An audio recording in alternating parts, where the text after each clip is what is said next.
आणि मला अभिमान आहे मी मराठी असल्याचा, कारण मी त्या महाराष्ट्रातून येतो ज्या महाराष्ट्रात छत्रपती शिवाजी महाराजांनी 18 पगड जातीच्या लोकांना एकत्र करून रयतेचं राज्य स्वराज्य निर्माण केलं। मी त्या महाराष्ट्रातून येतो ज्या महाराष्ट्रामध्ये चंद्रभागेच्या तीरी 18 पगड जातीच्या वारकरी बांधवांचा वैष्णवांचा मेळा जमतो आणि तो एकाच पांडुरंगाच्या चरणी लीन होतो। मी त्या महाराष्ट्रातून येतो ज्या महाराष्ट्रातून महात्मा फुले, राजर्षी शाहू महाराज, डॉक्टर बाबासाहेब आंबेडकर यांनी रूढींच्या आणि परंपरांच्या आणि कर्मकांडाच्या चौकटीत झुगारून मानवतेला अधिष्ठान से पहले जय शिवराय कहता हूं, कारण छत्रपती शिवाजी महाराजच होते ज्यांच्यामुळे अंगणातली तुळस, मंदिरातली देव, गोठ्यातली गाय आणि घरातली माय सुरक्षित राहिली, ज्यांनी राज्याभिषेकाच्या वेळी राजदंड स्वतःच्या हाती ठेवून धर्मसत्ता राजसत्तेच्या वर नाही तर तिच्या खांद्याला खांदा लावून लोकांच्या कल्याणासाठी राबवली गेली पाहिजे, हा आदर्श प्रस्थापित केला।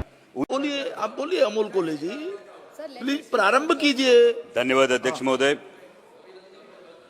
राम मंदिर का निर्माण एक ऐतिहासिक घटना है और इस ऐतिहासिक घटना के उपलक्ष्य में हर उस व्यक्ति जो मंदिर निर्माण के कार्य में जिसने योगदान दिया है उनके साथ मैं पूरे देश का अभिनंदन करूंगा।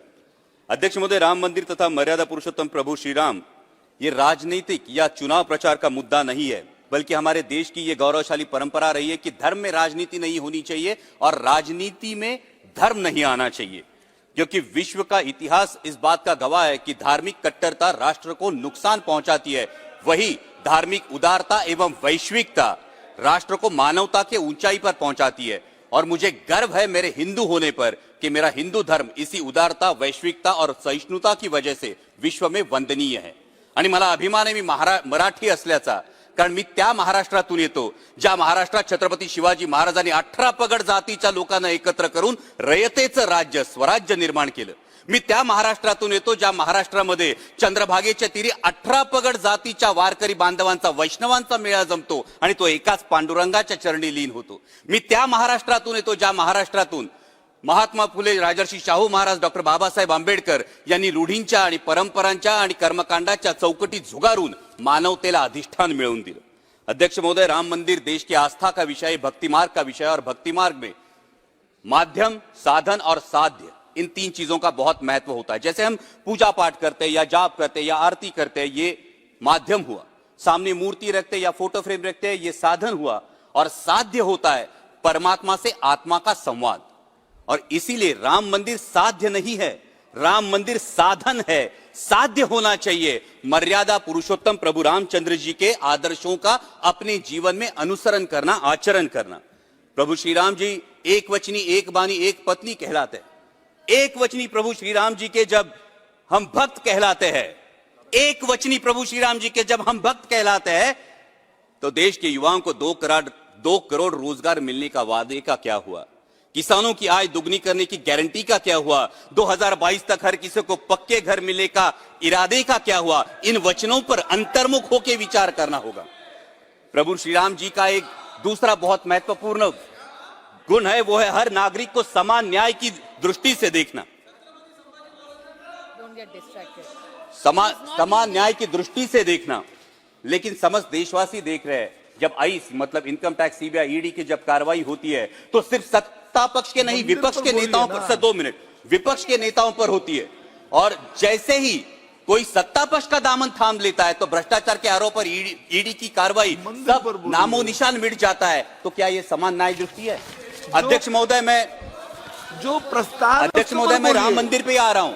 अध्यक्ष महोदय मैं राम मंदिर पे आ रहा हूं। मैं नारायणगांव से आता हूं, जो तमाशा पंडरी कहलाती है, और तमाशा लोकनाट्य ये महाराष्ट्र की बहुत बड़ी परंपरा रही। प्रस्ताव से सहमत हैं या असहमत हैं, इस पर बोलिए आप। जी मैं सहमत हूं, इसीलिए इसी पर तो आ रहा हूं। और तमाशा ये हमारी परंपरा है, इसमें वगनाट्य होता है और ये वगनाट्य व्यंगात्मक रूप से होता है। तो ये व्यंगात्मक रूप से लिखने वाले एक लेखक ने मुझे कहा कि वो कलयुग का रामायण लिख रहे हैं। तो मैंने पूछा कैसे, कलयुग में कैसे राम होगा? कलयुग में राम लल्ला आएंगे लेकिन रामायण कैसे होगा? तो वो वगनाट्य लेखक ने मुझे कहा, देखो रामायण में कांचन वृक्ष का लालच दिखाकर रावण ने सीता का हरण किया था, कलयुग में ईडी, सीबीआई, इनकम टैक्स का डर दिखाकर चुनाव चिन्ह, पार्टी और नेताओं का हरण होता है।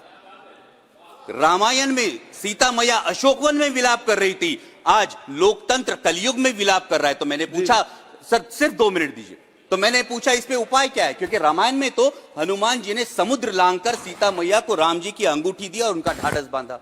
उन्होंने बोला आज भी हो सकता है। मैंने पूछा कैसे? उन्होंने बोला उन्हीं हनुमान जी से प्रेरणा लेकर समस्त देशवासियों को झूठी गारंटी और झूठे प्रोपेगेंडा का समुद्र लांघकर मतदान की अंगूठी देनी होगी और लोकतंत्र का ढाढ़स बांधना होगा। और अंत में अध्यक्ष महोदय, आई एम कंक्लूडिंग, अंत में मेरी ही रची एक कविता की पंक्तियां सुनाकर मैं अपनी वाणी को विराम दूंगा और इसी के साथ एक कलयुग के उदाहरण का मैं जिक्र करना चाहूंगा। अध्यक्ष महोदय, कलयुग में एक ऐसा उदाहरण है जिन्होंने यह आदर्श प्रस्तापित किया कि इंसान धर्म के लिए नहीं बल्कि धर्म इंसानों के लिए बना है, और वो आदर्श है छत्रपति शिवाजी महाराज। इसलिए मैं जय श्री राम जरूर कहता हूं, लेकिन उससे पहले जय शिवराय कहता हूं, कारण छत्रपती शिवाजी महाराजच होते ज्यांच्यामुळे अंगणातली तुळस, मंदिरातले देव, गोठ्यातली गाय आणि घरातली माय सुरक्षित राहिली, ज्यांनी राज्याभिषेकाच्या वेळी राजदंड स्वतःच्या हाती ठेवून धर्मसत्ता राजसत्तेच्या वर नाही तर तिच्या खांद्याला खांदा लावून लोकांच्या कल्याणासाठी राबवली गेली पाहिजे, हा आदर्श प्रस्थापित केला। उन्हीं छत्रपति शिवाजी महाराज के राज्याभिषेक की 350वीं वर्षगांठ हम मना रहे हैं और संयोगवश माननीय प्रधानमंत्री जी शिव जयंती के अवसर पर मैंने चुनाव क्षेत्र का अभिमान किले शिवनेरी पर आ रहे हैं। मैं माननीय प्रधानमंत्री जी का तहे दिल से स्वागत करता हूं और साथ ही में बड़ी विनम्रता से उन्हें याद दिलाना चाहता हूं कि आपके करकमलों से रामलला की प्राण प्रतिष्ठा तो हो गई, राम मंदिर का निर्माण तो हो गया, लेकिन अरबी समुद्र में होने वाला छत्रपति शिवाजी महाराज का शिव स्मारक, जिसका जल पूजन आप ही के करकमलों से 24 दिसंबर 2016 में हुआ था, वो अभी भी निर्माण की प्रतीक्षा। सर सिर्फ 2 मिनट दीजिए, सिर्फ 2 मिनट।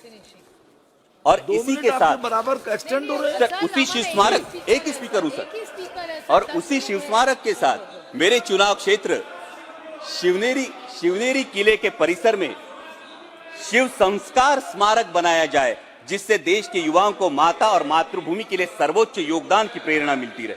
और अंत में मेरी कविता की पंक्तियां सुनाकर मैं अपनी वाणी को विराम दूंगा। मंदिर का निर्माण हुआ, राम लल्ला भी विराजमान हुए। मंदिर का निर्माण हुआ, राम लल्ला भी विराजमान हुए। अब जिम्मेदारी बनती है और सवाल भी उठता है, अब जिम्मेदारी बनती है और सवाल भी उठता है, राम लल्ला तो आ गए, अब राम राज्य कब आएगा? मंदिर में घंटा बजाने से, पूजा अर्चना करने से दिल को सुकून तो मिलेगा, परंतु मेरे देश में राम राज्य कब आएगा? आस्था के विषय पर राजनीतिक रोटियां सेकने से चुनाव प्रचार का मुद्दा तो मिलेगा। आस्था के विषय पर राजनीतिक रोटियां सेकने से चुनाव प्रचार का मुद्दा तो मिलेगा, परंतु मेरे देश में राम राज्य कब आएगा? राम राज्य तो तब आएगा, राम राज्य तो तब आएगा जब धोबी की तरह आम देशवासी की शंका का समाधान होगा, जब आज की शबरी के बेरों का आदर और प्रेम पूर्वक स्वीकार होगा, जब किसान, मजदूर, महिला, हर नागरिक के साथ समान न्याय होगा, किसानों को मेहनत का सही दाम और मेरे हर युवा के हाथ को काम होगा। राम राज्य तो तब आएगा। सर सिर्फ 2 मिनट, कंक्लूडिंग सर। राम राज्य तो तब आएगा, राम राज्य तो तब आएगा जब मंदिर पर लहराता भगवा तिरंगे का रंग प्रतीत होगा। दहलीज के बाहर कदम रखते ही राम, रहीम, रॉबर्ट हर कोई सिर्फ भारतीय कहलाएगा। जब प्रत्यंचा ताने, सर सिर्फ 2 minute sir, let me sir, last line, Ram